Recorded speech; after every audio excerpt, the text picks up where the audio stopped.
সবাইকে আমার ডেইলি ব্লগে স্বাগতম। আসসালামু আলাইকুম, সবার কি অবস্থা? আমি জিন্নাতারা ফারিহা, আমার পেজ নাম হচ্ছে জিফা। ভোরবেলার এই ক্লিপটা নিয়েছিলাম আনুমানিক 5:30টার দিকে। তখন ওয়েদারটা এত সুন্দর ছিল, মানে আমি মুখে প্রকাশ করতে পারবো না, মাশাআল্লাহ এত সুন্দর ছিল। এরপরে আমি শুয়ে পড়ি।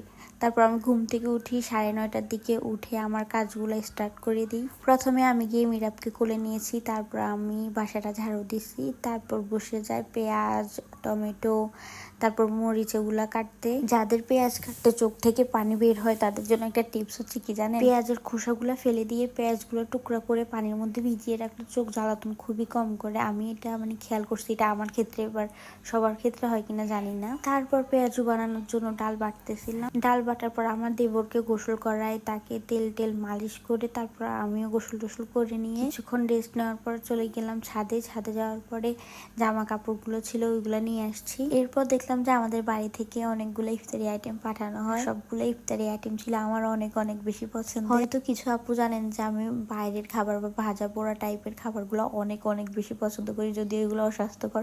তবুও আমরা তো যেটা অস্বাস্থ্যকর ওই খাবারগুলোই বেশি পছন্দ করি। ডিমের আলুর চপগুলো পুরেই চ্যাপ্টা হয়ে গেছে, পরে আমি হাত দিয়ে আস্তে করে আবার ঠিক করছি। আর এই ডিমের চপগুলা, বেগুনি আলুর চপগুলো অনেক বেশি মজা। ওইখানে আমাদের মনির কাকা আছে, ওনার স্পেশাল ভাবে এগুলো তৈরি করা হয়, অনেক ভালো হয়। আর এটা হচ্ছে শাহি জিলাপি, আমার মেজো ভাই মানে আমার বিজু ভাইয়া এটা নিয়ে দিছে। এই শাহি জিলাপিটা আমার শ্বশুর অনেক বেশি পছন্দ করছে, যদিও আমার থেকে ছোট জিলাপিগুলো বেশি ভালো লাগছে। আর ছোট জিলাপিটা আমি স্পেশাল ভাবে আমার শাশুড়ির জন্য আনাইছি বলতে আমার ভাইকে বলে দিছি যে ছোট জিলাপিগুলো যেন দেয়। তারপরে শাহি জিলাপিটা আমি টুকরো করে নিচ্ছি। শাহি জিলাপিটা কাটার পরে কেটে নিই গ্রিলটা আমি 10 পিস করছি। আমার মেজো ভাই নিজে ও হালিম রান্না করে দিছে আজকে। ওর হালিম সবসময় এত বেস্ট হয়। আজকে আমাদের বাসার সবাই ওর হালিমের কথা অনেক বেশি সুনাম করতেছিল।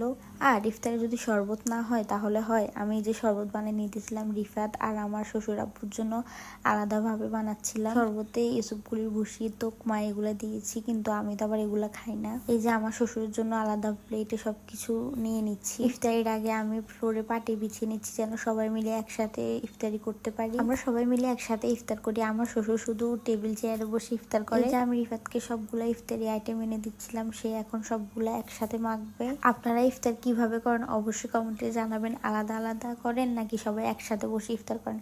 যত কথা বলেন, সবাই একসাথে বসে ইফতার করার মজাই আলাদা। এই বুটমুড়ি মাখাটা রমজান ছাড়া এত স্বাদ হয় না, মানে রমজান মাসে এটার স্বাদ অতুলনীয় হয়ে যায়। আলহামদুলিল্লাহ আজকে সবকিছু এত তৃপ্তি করে খাইছি, মানে অনেক আইটেম। আমরা তো এখন এখনো সবাই ফুল হয়ে আছি। এই যে রিফাতকে আমি গ্রিল আর পরোটা খাইয়ে দিচ্ছিলাম, তাকে সে আমাকে খাইয়ে দেয়, আমি তাকে খাইয়ে দেয়। আমাদের এইভাবেই চলে আল্লাহর রহমতে। খাওয়া দাওয়ার পরে আমি কিছুক্ষণ রেস্ট নিতেছি আর ওদের পাশে যাই বসছি। ওরা দুজন পড়ালেখা করতেছে আর ওরা শুধু তর্কাতর্কি করতেছে, একজনের শুধু বকাবকি, চিল্লাচিল্লি, এরকম শুধু দুষ্টামি করে। রিফাতের জন্য নিয়ে যাচ্ছে হালিম, আর চা না খেলে তো আমার চলে না। সবাই ভালো থাকবেন, আল্লাহ হাফেজ।